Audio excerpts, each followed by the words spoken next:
সর্বোচ্চ আদালতের রায় আসা পর্যন্ত ধৈর্য ধরে অপেক্ষা করার জন্য আমি সকলকে বিশেষভাবে অনুরোধ জানাচ্ছি। আমার বিশ্বাস আমাদের ছাত্র সমাজ উচ্চ আদালত থেকে ন্যায় বিচারই পাবে, তাদের হতাশ হতে হবে না। শিক্ষার্থীদের পিতা মাতা, অভিভাবক এবং শিক্ষকদের প্রতি আমার আবেদন, তারা যেন তাদের সন্তানদের নিরাপত্তার বিষয়ে সজাগ থাকেন। কাদের উস্কানিতে সংঘর্ষের সূত্রপাত হলো, কারা কোন উদ্দেশ্যে দেশকে একটি অরাজক পরিস্থিতির দিকে ঠেলে দিল, তা তদন্ত করে বের করা হবে।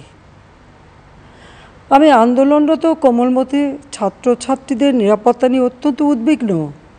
এই সন্ত্রাসীরা যে কোনো সময় সংঘাতের পরিবেশ তৈরি করে তাদের ক্ষতি সাধন করতে পারে। তাই শিক্ষার্থীদের পিতা মাতা, অভিভাবক এবং শিক্ষকদের প্রতি আমার আবেদন, তারা যেন তাদের সন্তানদের নিরাপত্তার বিষয়ে সজাগ থাকেন। একই সাথে সকল শিক্ষা প্রতিষ্ঠানের ছাত্রছাত্রীদের নিরাপত্তার বিষয়টি বিশেষভাবে নজর রাখেন। সরকার হাইকোর্টের রায়ের বিরুদ্ধে সর্বোচ্চ আদালতে আপিল করেছে। আপিল আদালতের শুনানির দিন ধার্য করা হয়েছে। আদালত শিক্ষার্থীদের কোনো বক্তব্য থাকলে তা শোনার সুযোগ সৃষ্টি করে দিয়েছে। এই আইনি প্রক্রিয়ার মাধ্যমে সমস্যা সমাধানের সুযোগ রয়েছে। এই আইন প্রক্রিয়া সমাধানের সুযোগ থাকা সত্ত্বেও রাস্তায় আন্দোলনে নেমে দুষ্কৃতিকারীদের সংঘাতের সুযোগ করে দেবেন না।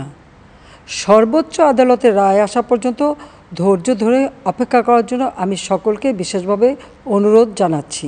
আমার বিশ্বাস আমাদের ছাত্র সমাজ উচ্চ আদালত থেকে ন্যায় বিচারই পাবে, তাদের হতাশ হতে হবে না। মুক্তিযুদ্ধের চেতনায় আমাদের প্রিয় মাতৃভূমিকে সকলের সহযোগিতায় স্মার্ট বাংলাদেশ হিসেবে গড়ে তুলব।